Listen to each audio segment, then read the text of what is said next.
Hi, Sharon. Thanks so much for being on the show today.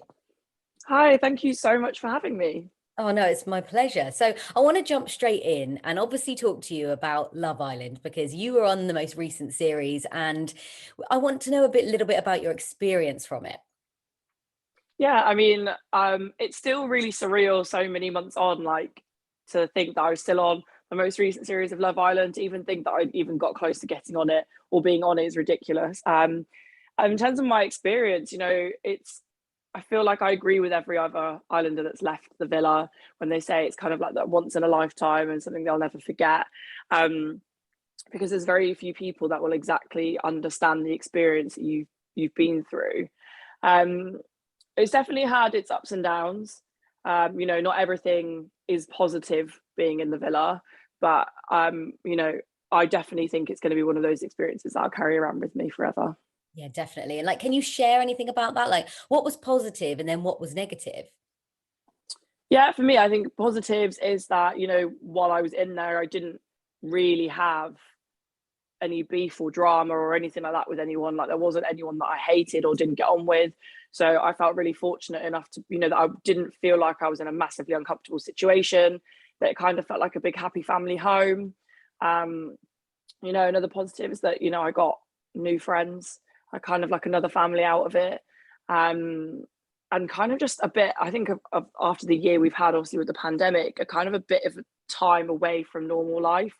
Like it was the first time in my life that I'd never heard anything about coronavirus or Brexit or anything like that. So for me, it was like a really nice change and a nice break. And also it's nice to have a break from social media and being on your phone all the time. Yeah, definitely. And so then what were the negatives? Like, is there anything that you can share with us? I mean, in terms of negatives, it's very obvious there is no such thing as personal space. There is no such thing as privacy. I've lived on my own for a long time. So, whatever happens in my house is usually private between me and the four walls of the room I'm in. Yeah. That doesn't happen. There is cameras in every single aspect and every single nook and cranny of that villa. You cannot take your microphone off at any point unless you're sleeping. So there's no such thing as privacy in a private conversation, really. Yeah. And like, so even in like the toilets and all the like showering areas, cameras? So I'm obviously mainly the bathroom upstairs. There was a camera that was used for filming in the main bit, and in the shower and in the toilet there were privacy cameras for security reasons. So had there been like an assault or something, like a physical fight between two islanders in the toilet, that you can see, like they have footage and they have record of that happening. Right. Okay. So it's a little bit like the modern day Big Brother. You've got cameras everywhere. Yeah, definitely. It's definitely like a modern day Big Brother. Hmm. Okay, so what did you think about? So you were in the villa, and what did you think about being, you're of a mixed background. So can you tell us a little bit about your mixed background and what it was like for you in the villa, with some maybe other kind of girls that there were obviously other girls in there, like a lot of Asian girls popped in, which was great. But what did you feel about that? I think obviously I know that the show had received some backlash over the last seven or six series previous to mine, that there wasn't enough diversity, not just in race but in body shape as well. Walking into the villa, I didn't know how much racial diversity there would be, or even body diversity there would be.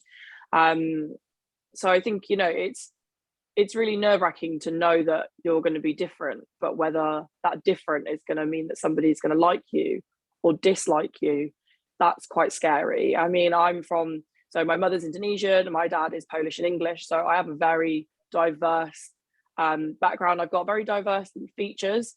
So like I've got my freckles from my Polish side of the family, and obviously got my dark hair and like my eyes and things like that from the Asian side of the family. So um, sometimes all of that put into one person doesn't necessarily mean that you're going to be the most attractive or the most sought after person. And in real life, you can walk away from that. Like if someone doesn't find you attractive on a dating app or in real life, you can walk away and never have to speak to them. But when you're in a confined space and there are only those people, it's going to be a challenge. And did you and any of the other girls like, talk about this? Did you kind of relate to each other? I think definitely, unfortunately, the original female lineup was, in my eyes, quite diverse in terms of, you know, like there was obviously Kaz as a black woman, two blonde girls like in Faye and Lib, and then Shannon and I being both Asian.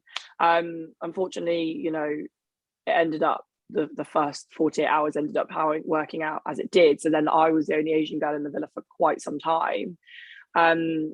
You know, so I remember Kaz and I having a lot of like candid conversations about race, about what it's like to be races that are hypersexualized in the media, and then when that transpires into dating, especially the use of dating apps and modern day dating, like it was quite open, like nobody shied away from racial conversations in the villa.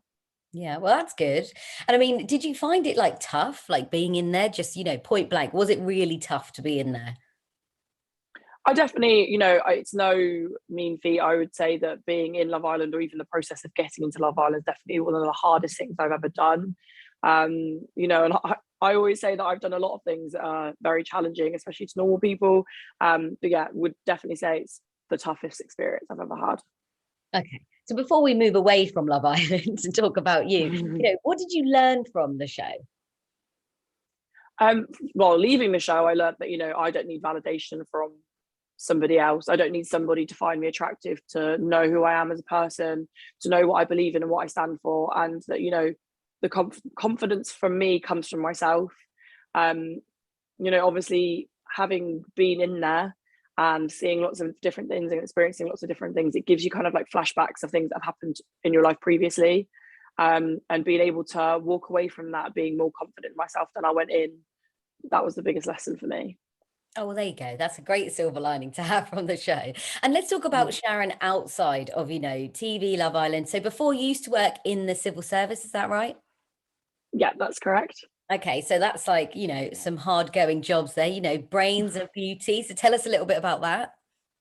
Yeah, so I mean, I started working in civil service at 18.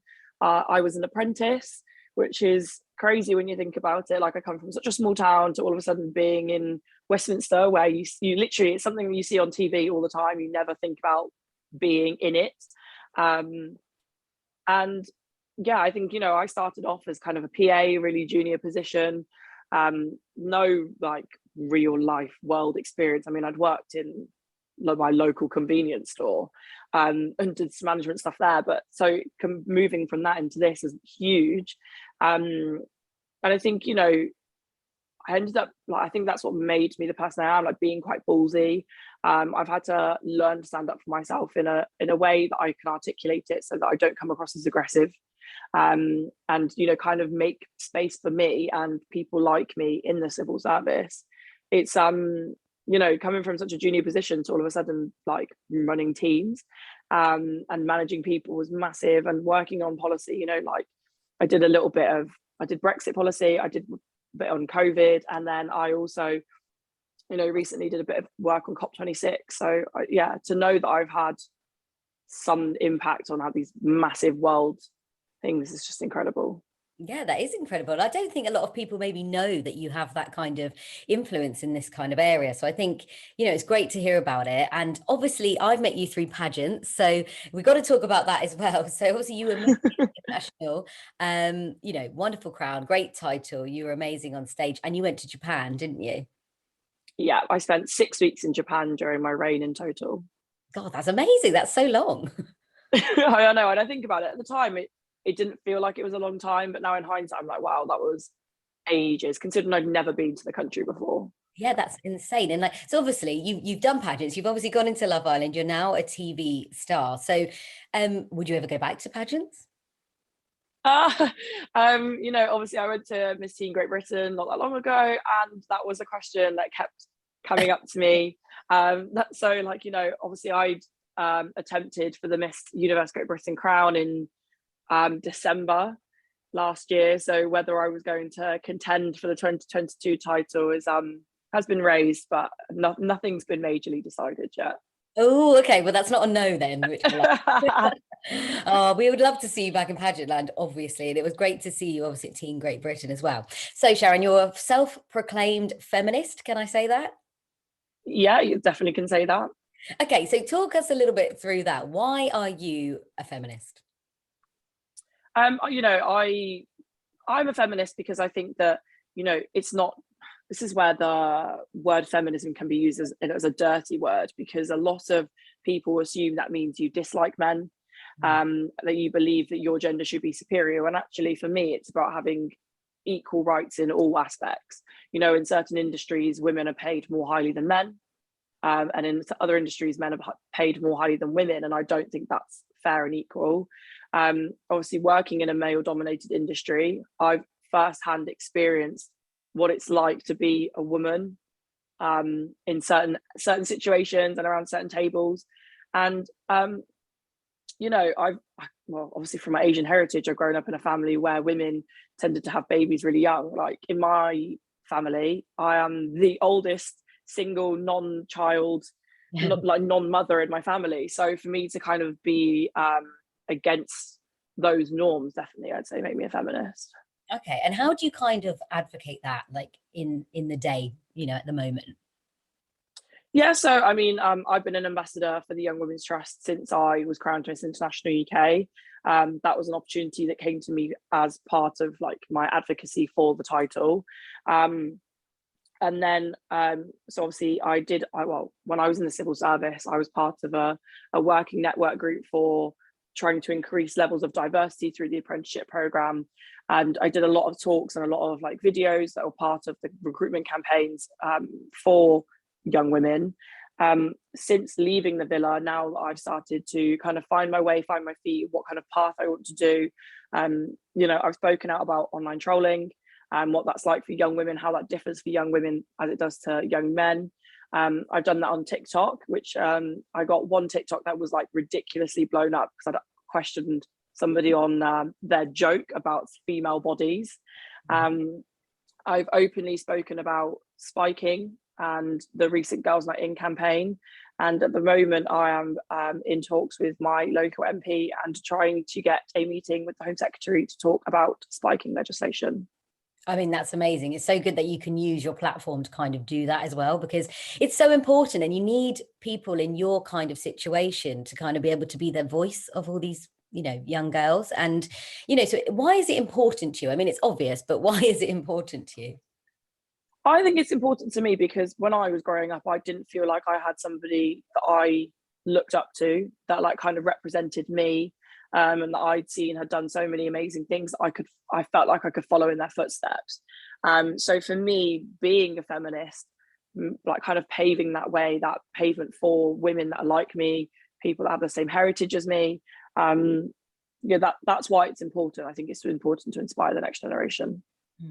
And what would you say about, so you've got the new generation of, education is probably one side we'll call it, and then we'll say influencers. You've got a lot of young girls nowadays that look up to people like yourself that, you know, they see people on the TV and they want to become influencers. What would you say to them about wanting to take that path? I mean, that was actually one of the massive themes that came up as part of my judging experience at Teen GB, that a lot of the girls said they looked up to ex-influencers. I mean, I'm actually really not well versed in influencer life. Like I don't know everybody. So Yeah. half these names I had to go and search up after. You know, I think the influencer lifestyle is misportrayed to a lot of young women. I think a lot of people assume it's glamorous, it's easy, there's a lot of money involved in it, and yeah, everything about it is perfect. And actually the whole point is that you have to kind of, I definitely highlight the negative sides of what being an influencer is like. I don't ever want to call myself an influencer because that's not how I see myself. But I think that, you know, it needs to stop being glamorized, and people really need to think about it as a career path and what they want to influence. You know, I think that the influencers that are successful in their career have a big influence in something. They are doing something else rather than just promoting teeth whitening products and protein supplements. And, you know, it's about finding your niche and what you want to influence. And I think that's why it's so important that young girls understand what being an influencer really means. Yeah. And I mean, you just said that you don't really see yourself as an influencer, which is interesting because obviously from the outside, people would think, oh, she's just become an influencer from being on Love Island and things like that. But you're saying there's a lot of work that goes into it and you have to influence something. And I think what you're doing is great, you know, feminism, you know, advocating for certain things, and, you know, even trying to access the Home Secretary is great. That's the influencing we need, I think, in this world. So what was it like being thrown into the public eye? Oh, it's actually really weird. I still find it quite weird now. Obviously, you know, in real life, everyone is as sweet as pie to you. So you get a lot of people coming up to you. There's been times where I'm like, I went to the shops recently to return a pair of trousers, they didn't fit. I had a full tracksuit on, slides, and no makeup, and that's when people want to start taking photos of you, and you're just like, please don't. And I had like a massive spot on my forehead, so you know, there's that side of it, which is interesting and hard, but I mean, there are times when you just want to be kind of like, you think you want your normal life back, I think, where you can just do whatever and no one really notices. Whereas like it's weird now, like if I was to go on a date, Yeah. that date would end up online in some sort of publication. I find that really weird. So trying to navigate dating life is harder. Trying to I don't know, even going to the shop to buy milk's harder, Yeah. but it is lovely because sometimes I have actual really nice conversations with people, and that's, you know, that's something that I really love, and obviously as part of like, you know, wanting to campaign for stuff, that's something that comes naturally towards me. Yeah, and do you know what? Even just having first-hand experience, just a little bit when we were stood in the hotel for Teen GB, and there was a woman kind of lurking around, and you could see she wanted to speak to you, and like she felt like she knew you, and it was bizarre, to be fair. I don't know how you feel about things like that. Yeah, I think, do you know what? For me, I kind of expected, obviously coming off the show, like Love Island is the biggest dating show in the UK. It's normal that you're going to expect that. I think the biggest like change is for my friends and my family, Yeah. because they see me as Sharon. Like they know me, properly know me. So that to them I haven't changed, but to everyone else I have. So Mm. it's like for them, I feel like it's the biggest change trying to like navigate that. Even you, like us having a normal conversation about the biggest queue in Starbucks history, Yeah. um, to like all of a sudden having someone say my name that I don't think I've ever met before. Yeah. Yeah, it's really strange. It must be strange. And like, obviously they must have prepared you a little bit. You go into Love Island, you've seen all the other series, and it's, you come out and you're an overnight, star almost. Everyone knows who you are. So that must have been just strange when you came, back to England. Yeah, actually, I think one of the positive things about my travel back to the UK is obviously coronavirus was still a thing. Not many people were Yeah. traveling, so it meant that I kind of got eased into it a little bit. I'd had my 5 days of quarantine, so it was like, I feel like that preparation time was a little bit nicer than some of the other series you Yeah. probably would have had. Yeah, that's true actually. So that's probably quite good. And it's nice because, do you know what, for anyone that is listening, you are the most down to earth person. And we've known each other through pageants, but your friends and the fact that they don't think you've changed at all is amazing, because I'm sure it gets to people's heads, and I'm sure it's changed people along the way, but you're quite a strong character that none of that has kind of changed you. Yeah, definitely. I think, if it does make you wary about behavior when you're out, like whether you're having too many Yeah. glasses of wine, someone's going to see that and be like, well, Sharon can't control her alcohol. But it's apart from that, I'm pretty much the same person as I was when I went in. Yeah, and I don't really see myself changing in that way, shape, or form. And I think that's so good, and it shows other young girls, that things can come into your life. You can get thrown into the public eye, but you don't have to change who you are. So what's actually next for Sharon then? What's coming up? What can you tell us? Um, oh, what can I tell you? So I mean, I've been working like on my laptop pretty much all morning and all of late last night, really. I think the one side of influencing that people don't really see is the long hours you have to put in, and like having to do something creative. So I've been brainstorming some blog posts to kind of reach out to young people about careers, next steps.